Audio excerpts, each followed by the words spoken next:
One spake amid the nations, "Let us cease from darkening with strife the world's light. We who are great in war be great in peace. No longer let us plead the cause by might." From a million British graves took birth a silent voice. The million spake as one. "If ye have righted all the wrongs of earth, lay by the sword. Its work and ours is done."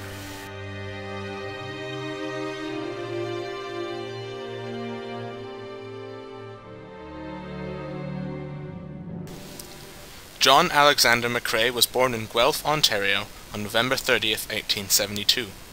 His father was Lieutenant Colonel David McCrae.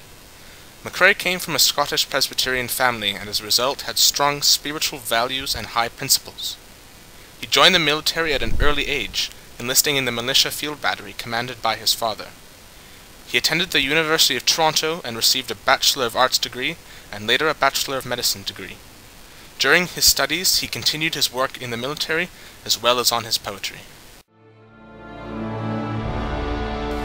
In Flanders Fields the poppies blow, between the crosses, row on row, that mark our place, and in the sky, the larks, still bravely singing, fly, scarce heard amid the guns below.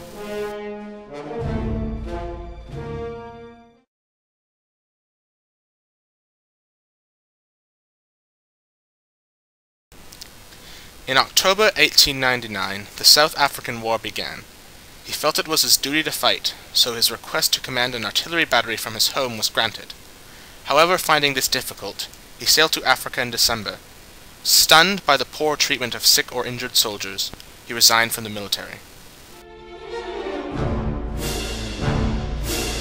We are the dead. Short days ago, we lived, felt dawn, saw sunset glow, loved and were loved, and now we lie in Flanders Fields.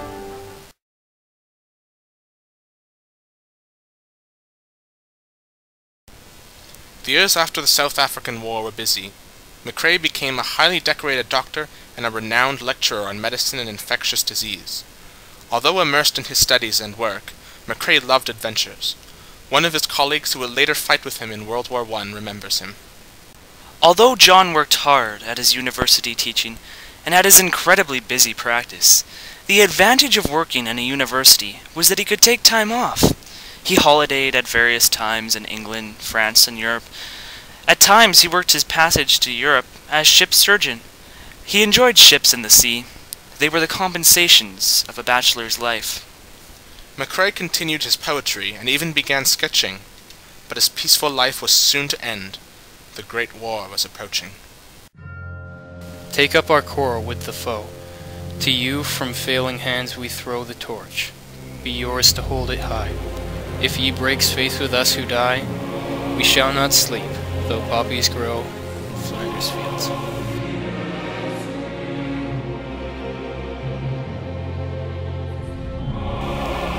At the outbreak of World War I, tens of thousands of men enlisted in the army. McCrae was among them. He was appointed surgeon to the 1st Brigade of the Canadian Field Artillery. He was given the title Major and was second in command. By April 1915, McCrae was in the trenches at Ypres, otherwise known as Flanders. He saw some of the bloodiest battles of the war, including the Second Battle of Ypres. The day before McCrae wrote his famous poem, his closest friend died and was buried in a dirty grave with a cross of wooden planks. Poppies grew among it. He soon was transferred to the No. 3 Canadian General Hospital in France, where he became Chief of Medical Services. Every day, thousands of injured, bloody, and malformed bodies passed his eyes. He became bitter and disillusioned. His colleague from back home remembers him and saw changes in his life. He felt he should have made greater sacrifices. To many, he gave the impression that he felt he should still be with his old artillery brigade. Or dead. After all the fighting, he was never again that optimistic man with the infectious smile. On January 28, 1918, John McCrae died of pneumonia while still commanding the No. 3 hospital. Luckily, before he died, he had the satisfaction of knowing that his poem had been a success. In Flanders Fields was published and became one of the most popular poems of the war. It was translated into many languages, and the symbolism of the poppy was adopted immediately. The poppy in McCrae's poem are still linked to the voices of those who have died in the war.